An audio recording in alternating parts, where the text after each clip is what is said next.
Kara büyü. Buna kara büyü derler. Bir adamın sana bağlamak büyüsü. Sizden istediğim, bunu yapmayacaksınız. Sadece izleyeceksiniz sakince. Sizden istediğim bu resme bakıp, burada resim var. Adamın resmi çok da önemli değil. Yani bunu kendi sevdiğinizi hayal ediyorsunuz. Ve onun voodoo kuklasıdır. Dikkatli bakın. Eğer hissetseniz bir sıcaklık ve akıntı büyü tutmuştur. Bu büyü 3 senelik büyüdür. Dikkatli bakın. An itibariyle çalışıyor. Ben sözlerini okuyacağım. Siz sadece isim dediğimde onun ismini söylüyorsunuz. Tamam mı? Onun ismini dediğimde onun, ikinizin ismi dediğimde ikinizin ismini. Как свечи огнем загораются, так и душа раба Божьего. Onun ismi любовью освещается, свечи ярко горят, сердце соединяет, свечи загораются, сердца, ikinizin de ismi соединяются. Свеча со свечой, вы навсегда вдвоем. Да будет так. Amin. Benle beraber amin diyorsunuz. Bir daha.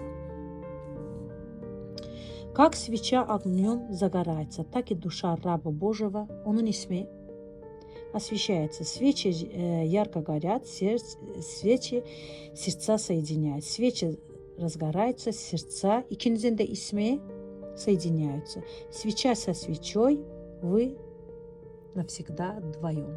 Да будет так. Amin. Amin diyoruz. Bir daha.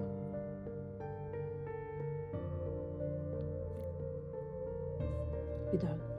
Как свечи огнем загорается, так и душа раба Божьего, onun ismi освещается, любовью освещается. Свечи ярко горят, сердце соединяется. Свечи разгораются, сердца, ikinizin de ismi соединяется. Свеча со свечой, вы навсегда вдвоем. Да будет так. Аминь. Аминь. Аминь.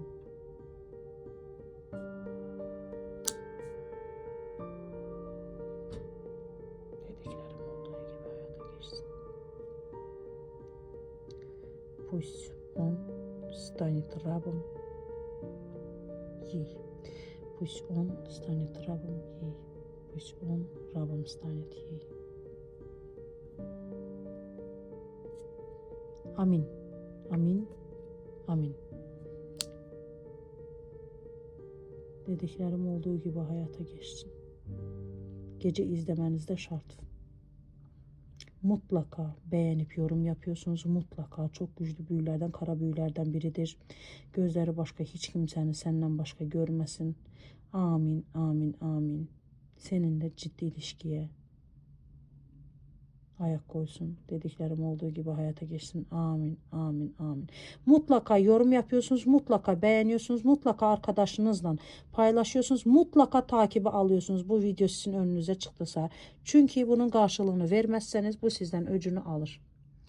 Alın kabul edin arkadaşlar. Ben Hristiyan büyücüsüyüm. Artı 90 507 509 1377 WhatsApp'tan ses atarak ömürlük büyüler yaptırabilirsiniz. Boşandırmada, bağlamada, mahkeme kazanmaları da, alkol, esrar temizlikleri de, hastalık tedavileri de, para kanallarının açılmasını da